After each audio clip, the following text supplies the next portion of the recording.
ప్రజ్వాల దాచిన ఓ రుద్రుడా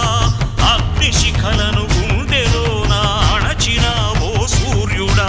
పరశ్వథమును చేతబూనిన పరశురాముని అంశవా